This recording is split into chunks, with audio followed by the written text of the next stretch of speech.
Hello guys, welcome back to our channel. അപ്പോൾ അതെ, ഞാൻ ഇവിടെ വന്നിട്ടുള്ളതേ നമ്മളെ ബീഫിൻ്റെ കരളുണ്ടല്ലോ, അത് നമുക്ക് കുരുമുളകൊക്കെ ഇട്ട് എന്താ പറയുക, ഒരു ബീഫ് മസാല പോലെ ഉണ്ടാക്കില്ല, ഒരു കറി പോലെ അതുണ്ടാക്കാനായിട്ടാണ് പോകുന്നത്. അപ്പോൾ ഞാനിത് അവിടെ കരൾ ആദ്യം തന്നെ മുളക് പൊടിയും മഞ്ഞൾപ്പൊടിയും അതേപോലെ ഒരു മീറ്റ് മസാലയും കുരുമുളക് പൊടി ഉപ്പ് ഇട്ടും കഴിഞ്ഞൊന്ന് മസാല പിടിപ്പിച്ച് വെച്ചിട്ടുണ്ട് കേട്ടോ. നമുക്ക് നേരെ ഉണ്ടാക്കുന്നതിലേക്ക് കിടക്കേ. ഗ്യാസ് ആദ്യം തന്നെ ഗ്യാസ് കത്തിച്ച് കൊടുക്കുകയാണ് കേട്ടോ. പിന്നെ നമ്മളെ വീഡിയോ ഇപ്പോൾ ആദ്യമായിട്ടാണ് കാണുന്നവരുണ്ടെന്നുണ്ടെങ്കിൽ ഒന്ന് സബ്സ്ക്രൈബ് ചെയ്തൊന്ന് സപ്പോർട്ട് ചെയ്യണം കേട്ടോ. തൊട്ടടുത്തുള്ള ഒരു ബെല്ലൈക്കൺ ഉണ്ടല്ലോ, അതും കൂടി ഓൾ എന്നുള്ളതൊന്ന് അമർത്തിയിട്ട് ഒന്ന് നമ്മളെ ഫാമിലിയിൽ കൂടിക്കോളൂ കേട്ടോ. അങ്ങനെയാണെങ്കിൽ ഞാൻ ഇനിയും ഇടുന്ന പുതിയ പുതിയ വീഡിയോസുകളൊക്കെ അപ്പം നിങ്ങളിലേക്ക് നോട്ടിഫിക്കേഷൻ വരിക. അപ്പോൾ ഇതൊന്ന് ചൂടായി വരുന്നേരം നമുക്ക് വെളിച്ചെണ്ണ ഒഴിച്ച് കൊടുക്കാം കേട്ടോ. അപ്പം ഞാനിത് കുക്കറിലാണ് ഇട്ട് ഉണ്ടാക്കുന്നത്. അപ്പം നമ്മളെ കുക്കർ നല്ല ചൂടായി വന്നിട്ട് കേട്ടോ. നമുക്ക് വെളിച്ചെണ്ണ ഒഴിച്ച് കൊടുക്കേ.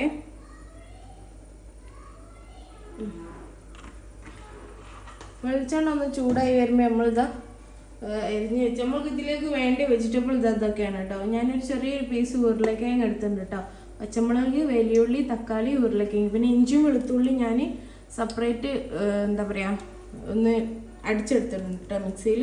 അപ്പോൾ ഇതാ വെളിച്ചെണ്ണ ചൂടായി വരുന്ന സമയം നമുക്കിതാ ഉള്ളിയും പച്ചമുളകും ഒന്ന് അതിലേക്ക് ഇട്ട് കൊടുക്കേ.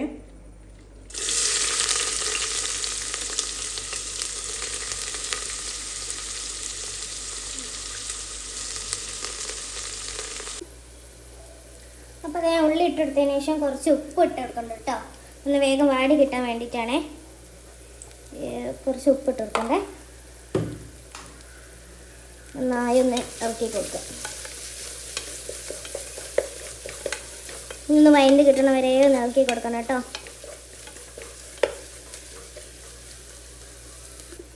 അപ്പോൾ നമ്മൾ ഉള്ളി ഉണ്ടല്ലോ, ഉള്ളിയും പച്ചമുളകും ഒന്ന് വെളിച്ചെണ്ണ കിടന്ന് കുറച്ചൊക്കെ ഒന്ന് മൂത്ത് വെന്തിട്ടുണ്ട് കേട്ടോ. അപ്പോൾ നമുക്ക് ഇതിലേക്ക് അടുത്തിട്ടെടുക്കാൻ പോകുന്നത് നമ്മളെ ഇഞ്ചി വെളുത്തുള്ളി പേസ്റ്റ് ഉണ്ടല്ലോ, അതാണ് ജസ്റ്റ് ഒന്ന് ക്രഷ് ചെയ്തെടുത്തിട്ടുള്ളൂ കേട്ടോ. ഞാൻ അധികം അരച്ചെടുത്തിട്ടില്ല. അപ്പോൾ നമുക്ക് ഇതിലേക്ക് ഇട്ട് കൊടുക്കേ. ഞാനിവിടെ ഒരു 5-6 വെളുത്തുള്ളിയും അതേപോലെ ചെറിയൊരു കഷ്ണം ഇഞ്ചിയാണ് എടുത്തത്. അതൊന്ന് ഈ വെളിച്ചെണ്ണയിലൊന്ന് നന്നായി വേവിച്ചെടുക്കുക കേട്ടോ. പച്ചമണക്കൊന്ന് മാറുന്ന വരെ ഒന്ന് വേവിച്ചെടുക്കുക. ഇത് ഞാനുണ്ടല്ലോ എവിടെ നിന്ന് അറിയാം, എനിക്ക് ഈ ഒരു ഇതുണ്ടാക്കാൻ പഠിച്ചതല്ല, അതിൻ്റെ ഇടയിൽ കറണ്ട് പോയിട്ട് അതാ പിന്നെ ഇടയിൽ സ്റ്റക്കായി പോയത്. അപ്പോൾ ഇത് ഞാൻ എവിടെ നിന്നാണ് കണ്ടതെന്ന് വെച്ചാൽ എൻ്റെ റാഷിക്കാക്കൻ്റെ ഉപ്പുണ്ടല്ലോ, ഉപ്പ് ഇതേപോലെ ഈ കരളോണ്ട് നല്ലൊരു കറി ഉണ്ടാക്കും. നല്ല അടിപൊളി ടേസ്റ്റാണ്. എന്താ പറയുക, നമ്മൾ നോക്കി നിന്നാലും കൂടി അത് പിന്നെ കണ്ടുപഠിച്ചുണ്ടാക്കുമല്ലേ, ആ ടേസ്റ്റ് എനിക്ക് കിട്ടില്ല കേട്ടോ. അതിപ്പോൾ തന്നെ ഉണ്ടാക്കണം. അപ്പോൾ അങ്ങനെയാണ് ഞാനിങ്ങനെ ഒരു കറി ഉണ്ടാക്കാമല്ലോ എന്നുള്ളൊരു തോട്ട് തന്നത് കേട്ടോ. അപ്പോൾ ഇതാ നമ്മൾ ഇഞ്ചിയും വെളുത്തുള്ളി നന്നായി മൂത്ത് വന്നു കേട്ടോ. നമുക്കിതിലേക്ക് അടുത്ത് ഞാൻ ഇട്ടെടുക്കാൻ പോകുന്നത് തക്കാളിയാണ് കേട്ടോ. തക്കാളി ഇട്ട് കൊടുക്കേ.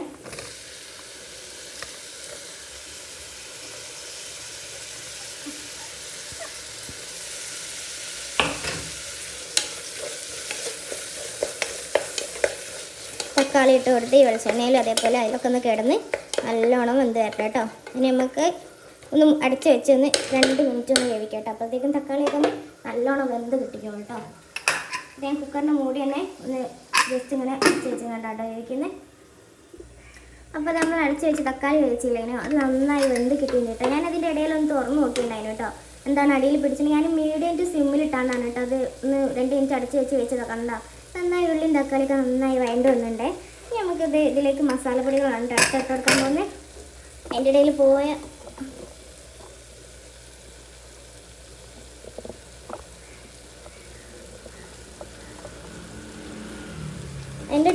കരണ്ടൊക്കെ വന്നിട്ടുണ്ട് കേട്ടോ. അപ്പോൾ ഇതാ കണ്ടില്ല, നന്നായി തക്കാളിയും ഉള്ളിയും ഒക്കെ നന്നായി വെന്ത് ഉടഞ്ഞിട്ടുണ്ട് കേട്ടോ. അപ്പോൾ നമുക്കിനി ഇതിലേക്ക് അടുത്ത് മസാലപ്പൊടികളാണ് ഇട്ട് കൊടുക്കുന്നത്. നമ്മൾ മുളകും പൊടി ഇതിൽ അകത്തിയാണ് ഇട്ട് കൊടുക്കുന്നത്. ഇതിലൊരു കാര്യമായിട്ട് നമുക്ക് വേണ്ടത് മല്ലിപ്പൊടിയാണ് കേട്ടോ. ആ ഒരു കളറിലാട്ടോ ടെസ്റ്ററിലാട്ടോ ഇത് വരിക. അപ്പോൾ നമുക്ക് മസാലപ്പൊടികൾ ഇട്ട് കൊടുക്കേ. അപ്പോൾ അതടുത്ത് നമ്മൾ ഇട്ട് കൊടുക്കാൻ പോകുന്നത്, ഫസ്റ്റ് ഞാൻ സിമ്പിൾ ഇട്ടാണ്ടാട്ടോ പൊടി എല്ലാം ഇട്ട് കൊടുക്കുന്നത്. മറ്റേ എന്താ പറയുക, വലിയ തീയിലിട്ട് കഴിഞ്ഞ് ഗ്യാസ് പൊടി ഇട്ടാൽ അന്ന് പാടെ കരിഞ്ഞു പോകാൻ ചാൻസ് ഉണ്ട് കേട്ടോ. അപ്പോൾ ഞാൻ ഒരു 1/4 ടീസ്പൂണ് മഞ്ഞൾപ്പൊടി ഇട്ടിട്ടുണ്ട് കേട്ടോ. അതേപോലെ മുളക് പൊടി ഞാനിതാ 1 സ്പൂണാണ് ഇട്ട് കൊടുക്കുന്നത്. 1 സ്പൂണ്. പിന്നെ മല്ലിപ്പൊടി ഞാനൊരു 2 സ്പൂൺ ഇട്ട് കൊടുക്കുന്നുണ്ട് കേട്ടോ. 2-2.5 സ്പൂൺ ഇട്ട് കൊടുക്കുന്നുണ്ട്. പിന്നെ അടുത്തത് നമ്മളെ മീറ്റ് മസാല, ഇറച്ചി മസാലയാണ് കേട്ടോ. അത് 1 ടീസ്പൂണാണ് ഇട്ട് കൊടുക്കുന്നത്. പിന്നെ പൊടിച്ച് വെച്ച ചെറിയ ജീരകം ഉണ്ടാവും, വലിയ ജീരകമാണ് ഇടേണ്ടതിൻ്റെ അടുത്തതാണ്. അപ്പോൾ ഞാനിത് ഇട്ട് കൊടുക്കുന്നതേ ഉള്ളൂ കേട്ടോ. പിന്നെ ഇതൊക്കെ ഇട്ടിട്ട് നമുക്കൊന്ന് മിക്സ് ചെയ്ത് കൊടുക്കാം കേട്ടോ. പച്ചമണം മാറുന്ന വരെ ഒന്ന് ഇളക്കി കൊടുക്കേ.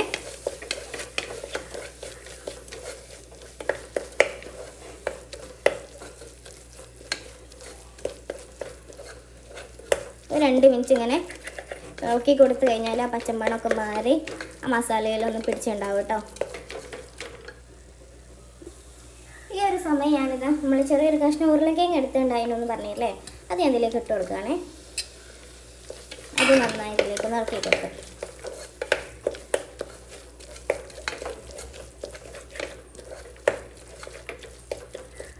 ഈ സമയം നമുക്ക് ഞാൻ ഇഞ്ചി വെളുത്തുള്ളി പേസ്റ്റ് അടിച്ചില്ലേ, ആ ജാറിലേക്ക് ഒരു ഇത്തിരി വെള്ളം ഒഴിച്ചിട്ട് ഞാനത് അതിലേക്ക് ഒരു ഇത്തിരി വെള്ളം ഒഴിച്ച് കൊടുക്കുന്നുണ്ടേ. നമ്മൾ ഉപ്പിട്ടിട്ടില്ല, ഉപ്പിടും. ഉള്ളി വാടാൻ വേണ്ടി മാത്രമേ നമ്മൾ ഇട്ട് കൊടുത്തിട്ടുള്ളൂ അല്ലേ. അപ്പോൾ അതാ ഈ സമയം നമുക്ക് ഉപ്പിട്ട് കൊടുക്കാം കേട്ടോ. നിങ്ങളുടെയൊക്കെ ടേസ്റ്റ് അനുസരിച്ച് ആവശ്യം അനുസരിച്ച് വേണം ഉപ്പിട്ട് കൊടുക്കാൻ കേട്ടോ. ഇതൊന്ന് ജസ്റ്റ് ഒന്ന് തിളക്കട്ടെ കേട്ടോ. ആ സമയം നമ്മൾ മസാല പുരട്ടി വെച്ച മറ്റേ ഇതുണ്ടല്ലോ ലിവർ, അത് ഇതിലേക്ക് ഇട്ട് കൊടുക്കാം കേട്ടോ. ഇതൊന്ന് ജസ്റ്റ് ഒന്ന് തിളച്ചോട്ടെ.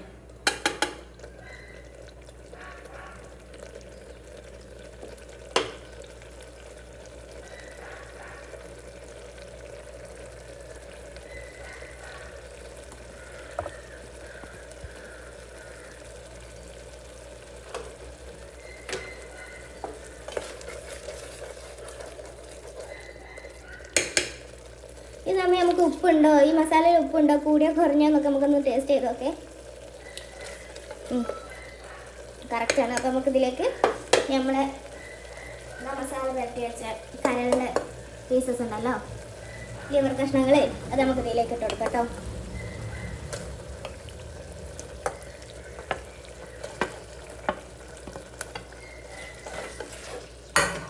ഞാൻ തോനെ വെള്ളം ഒഴിക്കാത്ത എന്താണെന്ന് വെച്ചാൽ ഈ ലിവറിൽ നിന്ന് തന്നെ വെള്ളം ഇറങ്ങാനുണ്ടാവും. അപ്പോൾ ഇത് നമുക്ക് കുറച്ച് ഡ്രൈ രൂപത്തിലാണ് കേട്ടോ കിട്ടേണ്ടത്. അതുകൊണ്ട് തന്നെ തോനെ വെള്ളം ഒഴിക്കരുത്. നമുക്ക് വേണമെന്നുണ്ടെങ്കിൽ നമ്മൾ ഇഞ്ചി വെളുത്തുള്ളി പേസ്റ്റ് അടിച്ചതിലേക്കോ അങ്ങനെയൊക്കെ ആക്കിയിട്ട് ഒരു ഇത്തിരി വെള്ളം നമുക്ക് ഒഴിച്ച് കൊടുത്താൽ മതി. നന്നായി ഒന്ന് ഇളക്കിയതിന് ശേഷം നമുക്ക് അടച്ച് വെച്ച് ഒരു 3 വിസിൽ വരുന്നവരെ ഒന്ന് അടച്ച് വെക്കാം കേട്ടോ. 3 വിസിലായി തുറന്നതിന് ശേഷം വേവ് പോരാന്നുണ്ടെങ്കിൽ അങ്ങനെ തുറന്ന് വെച്ച് കണ്ട് വേവിക്കട്ടെ. കാരണം എന്താ വെച്ചാൽ നമ്മളിപ്പോൾ ഒരു 4-5 വിസിൽ വരുത്തി കഴിഞ്ഞാൽ ഇത് നന്നായി വെന്ത് കഴിയുമ്പോൾ ഈ ലിവർ കഷ്ണങ്ങൾ എന്താ ഉറപ്പായി പോകും. അങ്ങനെ ഒരു പ്രശ്നമുണ്ട്. കറക്റ്റ് വേവായിട്ടില്ല എന്നുണ്ടെങ്കിൽ വെന്ത് പോയാൽ കട്ടിയായി പോയി പീസസൊക്കെ. അതുകൊണ്ടാണ് കേട്ടോ. നമ്മളെന്തായാലും അടച്ച് വെച്ചിട്ട് ഒരു 3 വിസിൽ വരുന്നവരെ ഒന്ന് വെയിറ്റ് ചെയ്യാം കേട്ടോ. അടച്ച് വെച്ചിട്ട് ഒരു 3 വിസിൽ വരുന്നവരെ ഒന്ന് വെയിറ്റ് ചെയ്യാം. അപ്പോൾ നമ്മൾ നേരത്തെ 3 വിസിൽ അടുപ്പിച്ച് ഇതാ വിസിലൊക്കെ ഒന്ന് പോയതിന് ശേഷമാണ് കേട്ടോ തുറക്കുന്നത്. നല്ല സ്മെല്ല് വരുന്നുണ്ട് അതിന് കേട്ടോ. കണ്ടോ ഉണ്ടോ?